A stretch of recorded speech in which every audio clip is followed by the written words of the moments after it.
Hello बच्चों, let's read the question. The question says a 5.25% weight by volume solution of an unknown solute is isotonic with a 1.5% weight by volume solution of urea at constant temperature and in the same solvent, assuming equal densities of both the solution. Calculate the molecular mass of the unknown solute.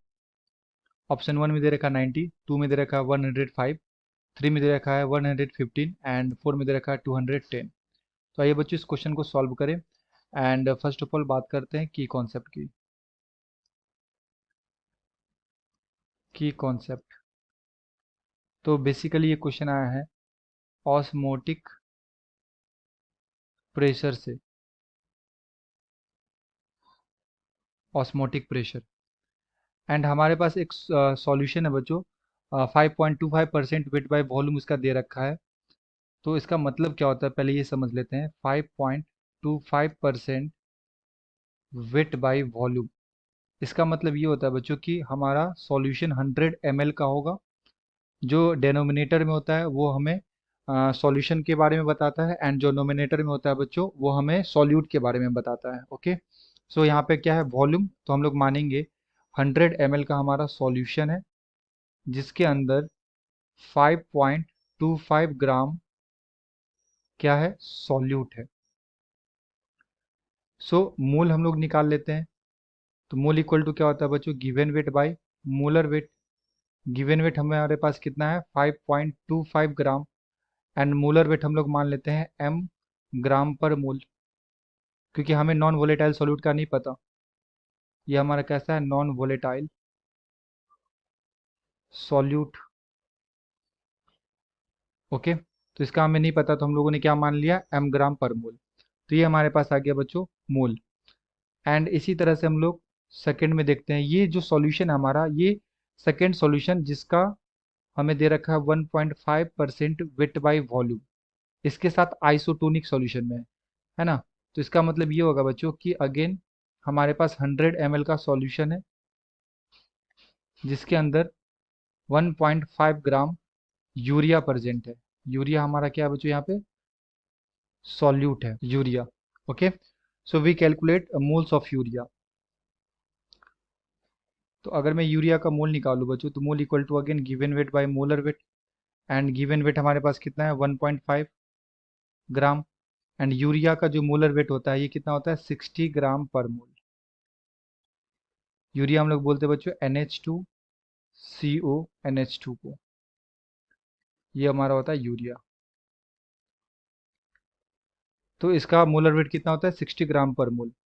तो ये हमारा मोल आ गया and ये दोनों solution आपस में क्या है बच्चों आइसोटोनिक। ये हमारे पास सॉल्यूशन फर्स्ट एंड ये हमारे पास सॉल्यूशन सेकंड। तो ये दोनों आपस में क्या है आइसोटोनिक। आइसोटोनिक सॉल्यूशन हम लोग उससे बोलते हैं जिसका ऑस्मोटिक प्रेशर क्या हो बच्चों सेम हो, है ना, same osmotic pressure. So we can say that pi 1 is equal to pi 2। तभी इस सॉल्यूशन को क्या बोलेंगे हम लोग isotonic solution, isotonic solution. And pi equal to क्या होता है बच्चों पाई इक्वल टू होता है CRT, osmotic pressure equal to CRT। So we can write pi equal to CRT is equal to, यहाँ पे मैं कॉन्सेंट्रेशन C1 मान लेता हूँ एंड यहाँ पे C2RT। अब टेम्परेचर क्या है कांस्टेंट, क्वेश्चन में दे रखा था टेम्परेचर क्या है बच्चों कांस्टेंट टेम्परेचर है। Okay, constant temperature. तो यहाँ पे ये टर्म तो कैंसिल हो जाएगा, R से R कैंसिल हो जाएगा, T से T कैंसिल हो जाएगा। So we can write C1 is equal to C2 और कॉन्सेंट्रेशन इक्वल टू क्या होता है बच्चों moles by volume, solution in litre is equal to moles by volume. तो ये पहला सॉल्यूशन का हमें लेना है एंड ये सेकेंड सॉल्यूशन के लिए लेना है। तो अगर आप मोल्स देखो तो मोल्स हम लोगों ने निकाला था कितना 5.25 डिवाइडेड बाय m। तो हमारे पास है 5.25 डिवाइडेड बाय m, ये हमारा मोल्स है इनटू वॉल्यूम कितना है हमारा 100 ml। तो इसे क्या करना पड़ेगा लीटर में कन्वर्ट करना पड़ेगा इज इक्वल टू मोल्स दूसरे के लिए 1.5 divided by 60 and again volume कितना है 100 ml। सेकेंड सॉल्यूशन के लिए भी वॉल्यूम कितना बच्चों 100 ml। तो इसे भी हम लोग क्या करेंगे, लीटर में कन्वर्ट करेंगे। सो यहाँ से ये कैंसिल हो जाएगा, ये यहाँ से कैंसिल हो जाएगा, और यहाँ से हम लोग क्रॉस मल्टीप्लाई करके m निकाल लेंगे।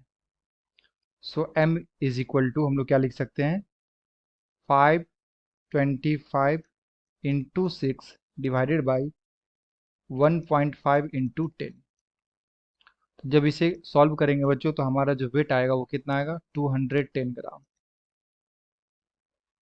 ठीक है, इस तरह से हम लोग सॉल्व करके क्रॉस मल्टीप्लाई करके m का वैल्यू निकाल लेंगे।